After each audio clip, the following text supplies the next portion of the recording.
Hi everyone. In this video I want to go over cities and what they do for you, how to keep the prosperity up and stuff like that. So um, the cities all go by level. Everybody should know that.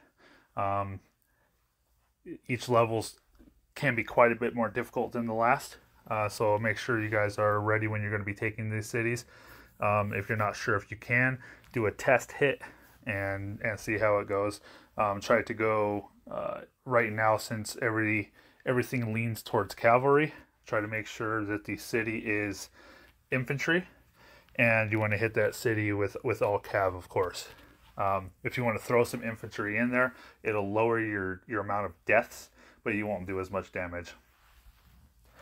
So once you get the city, your general will throw out construction quests. So you want to get those up so you can get the wall and the militia raised up, and then you're going to start trading with that city.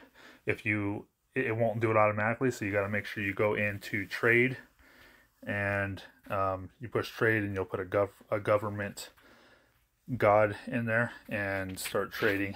So what you're trading for is to raise the prosperity of the city. In doing this, you're going to increase the range of your city, which, for example, if you look at the city and then you go outside the city, sorry, I don't know if my screen is just not looking right, but I'm not seeing the edge of the city. Let's try another one.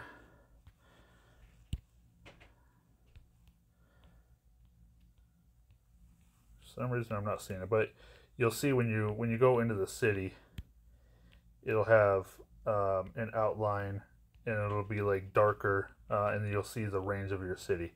So but what you're doing anyways is you're raising the prosperity, which will raise that the amount of land that your city takes up, and that's going to give you more mines. Mines start coming in at a level 3 and above city.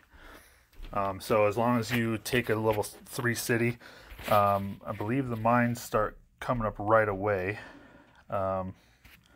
So for example, you come in and you see it'll say city mine if it's a right here, city mine, city quarry. So it says that it's better in every way than normal mines. But I think when it's talking about regular mines, I think it says it's meaning the level 1 mines, because these are not as good as the level 2 mines. The level 2 mines are 7,200 speed an hour and 3 million. But for your normal player, that's in the middle stages right now, the mid game, these will work best for you guys.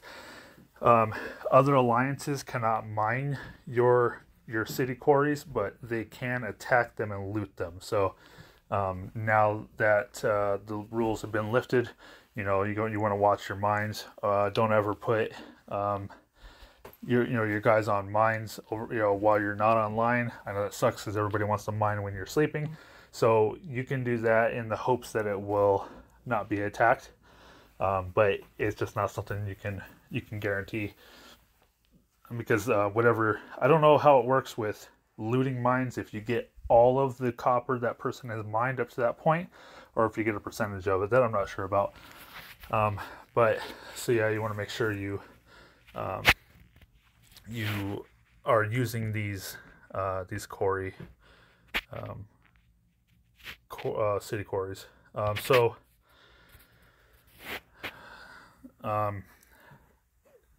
So your people will go, will take out the trades and then come back in, and you can collect the rewards. You'll get tribute for your alliance, and then you can send them back out. I'm going to start sending out a couple, I think. So what you're doing here is you're raising the prosperity of your city.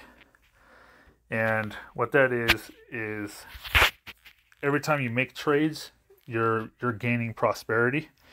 And how it works is the prosperity is, so on the left where it says 16.9, that's today's prosperity, or that's the prosperity that we got yesterday, was 16,900.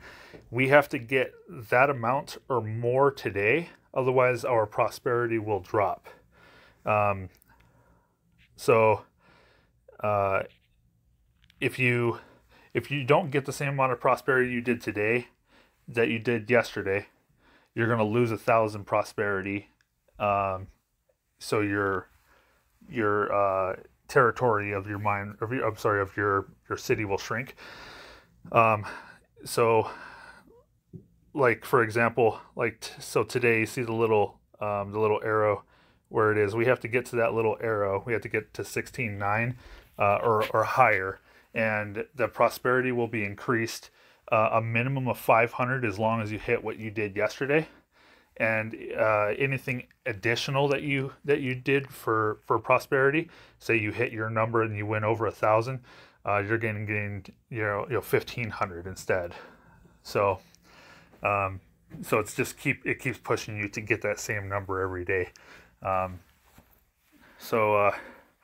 Like there's little buffs too, like these little coins in the top right. It says, double funds received on next trade. So the next trade I do, which since I'm going to put more people in, I'll have more. Along with that prosperity, you're also getting buffs. As you see right in the middle of your screen, it says today's buff, and it'll give you the range of the territory, how many mines it gets, and then underneath it, so this one gives you a buff to your recruiting. And you have see, some give you so this one's unseal time for the Pantheon unseals.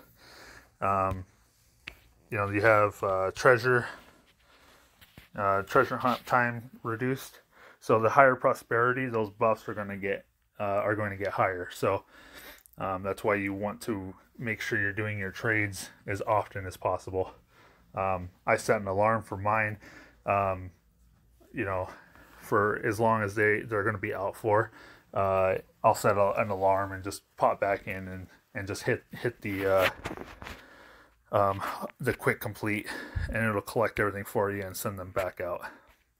So I had some questions on the city mines. That's how you get the city mines, and hopefully I did my best answering all the other questions.